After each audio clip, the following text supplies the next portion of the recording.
The Raven's Secret.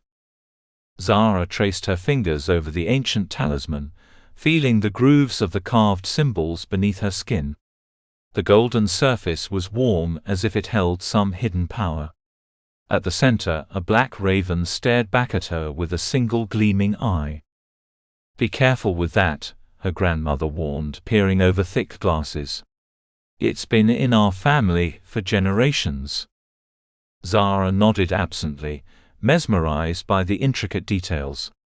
Hieroglyphic-like symbols framed the edges, surrounding the raven and two other shapes, a teardrop and a triangle. Something about it called to her, stirring a strange feeling in her chest. "Where did it come from?" she asked. Her grandmother's eyes twinkled. "Egypt, long ago. Legend says it holds great magic, but only for the right person at the right time." Zara looked up sharply. "Magic? Like real magic?" The older woman chuckled. "Who knows? But I will say this, keep it close. You never know when you might need it." Later that night, Zara lay in bed examining the talisman by moonlight. Gazing at the raven, she could have sworn its eye blinked. She gasped and dropped it on her chest. Her heart raced as she picked it up again, peering closely. The eye remained still and lifeless. "I must be more tired than I thought," she muttered. But as she drifted to sleep, her fingers curled protectively around the golden disk. Zara's eyes flew open. Pale morning light filtered through her curtains, but something felt off. The air seemed charged, shimmering faintly. She sat up, rubbing her eyes. The talisman lay on her nightstand, gleaming in the early sun. As she reached for it, a shadow passed her window. Zara froze. Whatever it was too big to be an ordinary bird. Heart pounding, she crept to the window and peeked out. Perched on a branch was an enormous raven, at least 3 times the size of any she'd seen before. Its feathers gleamed an iridescent blue-black, and its eyes. Zara's breath caught. Its eyes were a bright, unnatural gold, the exact shade of the talisman. As if sensing her gaze, the raven turned its head and locked eyes with her. At that moment, Zara felt a jolt of electricity run through her body. The world tilted sideways, and suddenly she was falling, tumbling through swirling mists of time and space. She landed with a thud on hard-packed earth.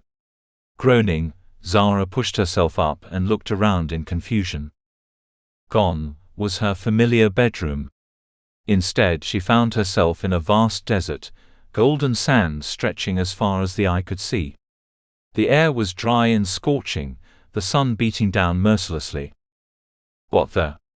Zara muttered, shielding her eyes. In the distance, she could make out the hazy outline of pyramids. "Egypt," she whispered in awe. "How is this possible?" A loud caw made her spin around. The giant raven had followed her, regarding her with those unnerving golden eyes. Did you bring me here?" Zara asked, hesitantly. The raven bobbed its head in what seemed like a nod. It hopped closer, and Zara noticed it was gripping something in its beak, her talisman. "Hey, that's mine," she protested, reaching for it. But the raven deftly hopped away, spreading its wings. With another caw, it took flight, soaring towards the pyramids. "Wait!" Zara called, scrambling after it. "Come back." She ran across the burning sand, feet sinking with each step. The raven was just a dark speck in the sky, and Zara's lungs burned as she gasped for air. Just when she thought she couldn't go on, an oasis appeared as if by magic. Lush palm trees surrounded a sparkling pool, the water achingly blue against the golden landscape. Zara stumbled to the water's edge, cupping her hands to drink deeply. The scene around her shimmered and changed as the cool liquid touched her parched throat. The oasis melted away, replaced by the grand halls of an ancient temple. Towering columns covered in intricate hieroglyphs stretched towards the ceiling, and flickering torches cast dancing shadows on the walls. "Okay, this is officially weird," Zara muttered, turning in a slow circle. A series of caws echoed through the chamber. The raven swooped down from the shadows, landing on a nearby altar. It dropped the talisman, which landed with a musical chime. Zara approached cautiously. "What's going on? Why did you bring me here?" The raven cocked its head, regarding her with one golden eye. Then it spoke, its voice a low rhythmic cawing that somehow formed words. "Chosen One, heed this call. Darkness rises, threatening all. Only you can stem the tide. With courage, wisdom as your guide. Solve the riddle, find the key. To set the ancient magic free." Zara's jaw dropped. "You can talk. And what do you mean by chosen one? I'm just a normal girl." The raven's eye gleamed. "Normal? Far from it. The blood of the pharaohs runs in your veins. You alone can unlock the talisman's power." "But how? I don't know anything about magic or Egypt or—" Her protests were cut short as the ground began to rumble. Cracks appeared on the stone floor, inky darkness seeping through. The raven's voice grew urgent. "Time grows short. The forces of chaos seek to upset the balance of Ma'at. You must complete 3 trials to awaken your power and stop them. Are you ready?" Zara's mind reeled. This morning, she had been a typical teenager. Now, she was in ancient Egypt, talking to a magical raven about saving the world. It was wild.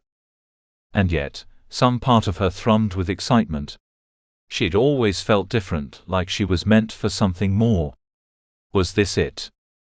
Taking a deep breath, she squared her shoulders and nodded. "I'm ready. What do I have to do?" The raven bobbed its head in approval. "Your first trial awaits. Remember, things are not always as they appear." The raven vanished with a flap of its wings. At that exact moment, the floor gave way beneath Zara's feet. She screamed and plummeted into darkness. She landed with a splash in cool water. Sputtering, Zara surfaced and looked around. She was in a vast underground chamber, floating in a circular pool. Stone statues of Egyptian gods ringed the water, their unseeing eyes fixed on her. "Okay, Zara, you can do this," she muttered. "Just swim to the edge and climb out." But as she stroked towards the nearest statue, the water began to churn. Dark shapes moved beneath the surface, circling her. Zara's blood ran cold as a scaled head broke the surface. Gleaming eyes and razor-sharp teeth grinned at her. Crocodiles. She screamed and backpedaled, but they were all around her now. Snap after snap of powerful jaws sent sprays of water into the air. Zara's mind raced. There had to be a way out of this. The raven's words echoed in her head, "Things are not always as they appear." Taking a deep breath, she forced herself to stop thrashing. Instead of swimming away, she reached out towards the nearest crocodile. "Please," she said softly. "I mean you no harm. I seek only to restore balance and peace." The crocodile paused, regarding her with ancient eyes. Then, to Zara's amazement, it began to shrink and change. In moments, a beautiful golden key floated where the creature had been. One by one, the other crocodiles transformed as well. Soon, Zara was surrounded by shimmering keys. Letting out a shaky laugh of relief, she gathered them and swam to the pool's edge. As she pulled herself out, the chamber began to shift and change. Stone walls melted away, replaced by a lush jungle. Exotic birds called from the treetops, and flowers bloomed in a riot of color. Zara looked down at the keys in her hand, but they had vanished. In their place was a delicate golden ankh, the Egyptian symbol of life. "Well done," came the raven's voice. It was perched on a nearby branch, looking pleased. "You've passed the first trial. Your compassion has earned you the Ankh of life. Use it wisely." Before Zara could reply, the raven spread its wings. "Prepare yourself. The second trial will test your mind as the first test your heart." With a thunderous clap, the bird vanished. The lush jungle faded, replaced by a vast labyrinth of stone corridors stretching in every direction. Zara's footsteps echoed as she cautiously made her way forward. Every turn looked the same. It would be easy to get hopelessly lost. As she rounded a corner, she encountered a giant sphinx. The creature regarded her with timeless eyes. "To pass, you must answer my riddle," it rumbled. "But choose wisely. A wrong answer will trap you here forever." Zara swallowed hard and nodded. "I'm ready." The Sphinx's voice filled the air. "I have cities but no houses. I have mountains but no trees. I have water but no fish. What am I?" Zara's brow furrowed as she considered the riddle. Cities, mountains, and water, but none of the things usually found with them. What could it be? She closed her eyes, picturing the elements in her mind. Slowly, an image began to form. Her eyes flew open. "A map!" she exclaimed. "The answer is a map." The Sphinx's lips curved in a smile.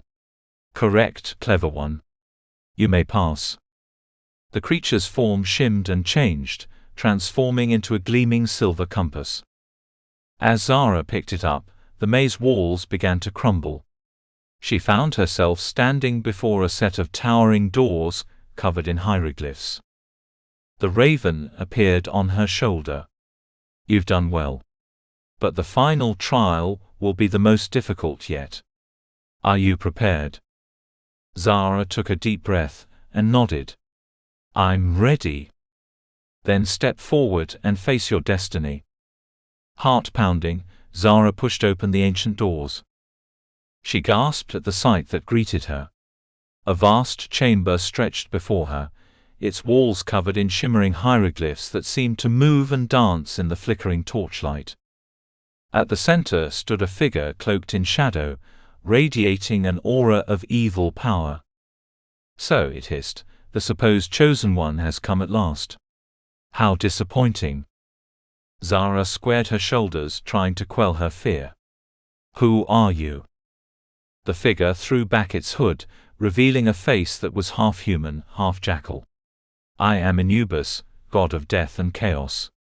And you, little girl, are all that stands between me and total domination of the mortal and spirit realms." He raised his hand, dark energy crackling around his fingers.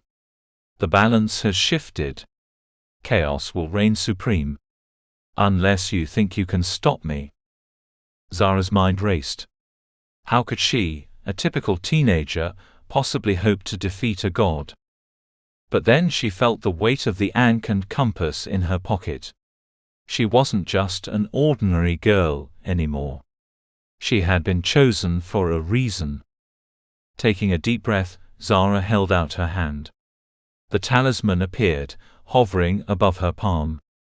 "I may not be a god," she said, her voice growing stronger. "But I carry the wisdom of the ages, and the power of Ma'at within me. I will not let you destroy everything." She thrust the talisman forward. Golden light exploded from it, enveloping the chamber. Anubis howled in rage as the light touched him, his form beginning to dissolve. "This isn't over, child," he snarled. "Chaos always returns." With a final cry, he vanished in a swirl of dark smoke. Zara returned to her bedroom as the light faded, gasping for breath. Sunlight streamed through her window as if nothing had happened. But the talisman lay warm in her hand, its symbols glowing faintly. Outside her window, the raven perched, regarding her with knowing golden eyes. Zara smiled. Her ordinary life was over. A new adventure was just beginning.